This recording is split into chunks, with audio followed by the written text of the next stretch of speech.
গতকাল পর্যন্ত আমরা একটা বেশ আনন্দের মধ্যে ছিলাম যে আমাদের 4 জন কাঞ্চনজঙ্ঘা শৃঙ্গ জয় করেছেন। তো দীপঙ্কর, রাজীব, তার সাথে ছন্দা এবং খুশি। কিন্তু আজকে আমরা 12:30টার সময় হঠাৎ আমাদের সমস্ত ব্যাপারটাই গুলিয়ে যাচ্ছে, যখন আমরা জানতে পারলাম যে ছন্দা একটা অ্যাক্সিডেন্টে পড়ছে। গতকাল বেলা 2:30 নাগাদ একটা, যখন ও কাঞ্চনজঙ্ঘা ক্লাইম্ব করার পরে ইয়েলুম খাম বলে কাঞ্চনজঙ্ঘা ওয়েস্ট একটি পিকের দিকে যাচ্ছিল বা ফিরছিল, সেটা এখনো বলা সম্ভব হয় না। তো সেই অবস্থায় সেখানে একটি তুষার ধস নামে এবং সেই তুষার ধসে তার সঙ্গে যে 2 জন শেরপা ছিল এবং ও 3 জনই নিখোঁজ এখনো পর্যন্ত। সকালের দিকে এখনো পর্যন্ত আমরা যোগাযোগ করেছিলাম ওদের এজেন্সির সঙ্গে, তারা চেষ্টা করছে, কিন্তু এখনো আর কোনো খবর পাওয়া যায়নি। আমরা ঠিক 1টার সময় খবর পাই এই দুর্ঘটনা এবং সঙ্গে সঙ্গে আমরা আমাদের মাননীয় মুখ্যমন্ত্রী মমতা বন্দ্যোপাধ্যায়কে পুরো ব্যাপারটা জানাই। উনি সঙ্গে সঙ্গে নেপাল গভর্নমেন্ট এবং এক্সটার্নাল অ্যাফেয়ার্স তাদের সঙ্গে কথা বলেছেন।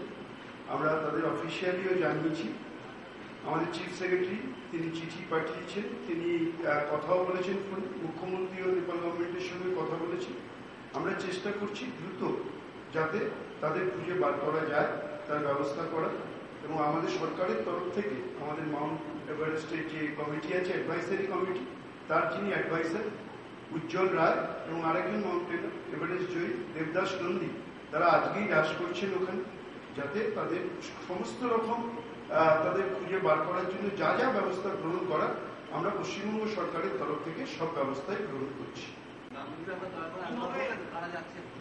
একজন যাচ্ছেন উজ্জ্বল রায় অ্যাডভাইসার, যিনি আমাদের পশ্চিমবঙ্গ মাউন্টেনিং এর যেটা আমাদের সংস্থা, তার যিনি অ্যাডভাইসার উজ্জ্বল রায় এবং দেবদাস নন্দী, দুজনই মাউন্ট এভারেস্ট জয়ী, তারা দুজনেই যাচ্ছেন।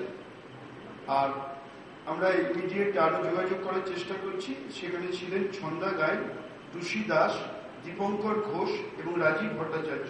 এরা 4 জনই আমাদের কাঞ্চনজঙ্ঘা জয়ী করেছিলেন, সিংহে উঠেছিলেন। বাকি 3 জনও কিভাবে তাড়াতাড়ি তাদের নিয়ে আসা যায় কলকাতা, তারাও সুস্থ আছেন, তারা এই এক্সপিডিশনে যাননি, কিন্তু তারাও যদি তাড়াতাড়ি কলকাতায় আসেন আমরা সেই ব্যবস্থা গ্রহণ করছি। আমরা যেটা আমাদের উজ্জ্বল রায় যিনি আমাদের জানিয়েছেন, তিনি যেটা জানাচ্ছেন যে তুষার ঝড়ে ওরা যখন কাঞ্চনজঙ্ঘা জয় করে আরেকটি পিক, সেটা হচ্ছে ইয়াংলু খান, সেই পিকে যাওয়ার সময় ছন্দা এবং তার সঙ্গে 2 জন শেরপা ছিলেন। তুষার ঝড়ে তারা আক্রান্ত হন এবং তারপর থেকেই তারা মিসিং।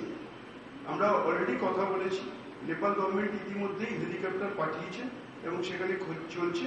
আরো দ্রুত যাতে আরো ব্যবস্থা গ্রহণ করা যায়, পশ্চিমবঙ্গ সরকারের তরফ থেকে সব দায়িত্ব মাননীয় মুখ্যমন্ত্রী গ্রহণ করছে।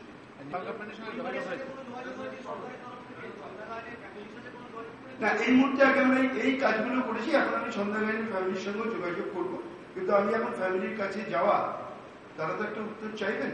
তো সেই কারণেই মাননীয় মুখ্যমন্ত্রী যেটা করেছেন, নেপাল গভর্নমেন্টের সঙ্গে কথা বলেছেন, এক্সটার্নাল অ্যাফেয়ার্সের সঙ্গে কথা বলেছেন এবং তিনি সব রকম ব্যবস্থা গ্রহণ করেছেন যাতে আমরা তাকে যদি নিয়ে আসতে পারি, খুঁজে বার করতে পারি, তার ব্যবস্থা গ্রহণ করেছি। ছন্দা আমাদের এর আগে একটা প্রথম পশ্চিমবাংলার একটা মহিলা টিম মনিরান অভিযান করেছিলেন, তার অধিনায়িকা ছিলেন ছন্দা। ছন্দা এভারেস্ট জয় করেছে, ছন্দা লোটসে জয় করেছে এবং ছন্দা কাঞ্চনজঙ্ঘা জয় করেছে। এবারও যেটা যাচ্ছিল যে অভিযানে, সেটা হচ্ছে ইয়াংলু খান সেই পিকে। তো সেই পিকে যেতে গিয়ে বিপদ হয়েছে। আমরা সবাই ভগবানের কাছে, উপরওয়ালার কাছে প্রার্থনা করছি যাতে ওকে সুস্থভাবে আমরা ফিরিয়ে আনতে। না, মাননীয় মুখ্যমন্ত্রী নেপাল গভর্নমেন্টের সঙ্গে যোগাযোগ করেছেন, এক্সটার্নাল অ্যাফেয়ার্স এর সঙ্গে যোগাযোগ করেছেন, উনি ওনার কাজ করছেন, চিফ সেক্রেটারিও করছেন, আমরা আমাদের লেভেল দিয়ে করছি। সরকার সর্বতভাবে চেষ্টা করছে যাতে ওদের নিরাপদে ফিরিয়ে নিয়ে আসে। হ্যাঁ, আমরা যে এজেন্সির একটা নাম্বার পেয়েছি, সেই এজেন্সির নাম হচ্ছে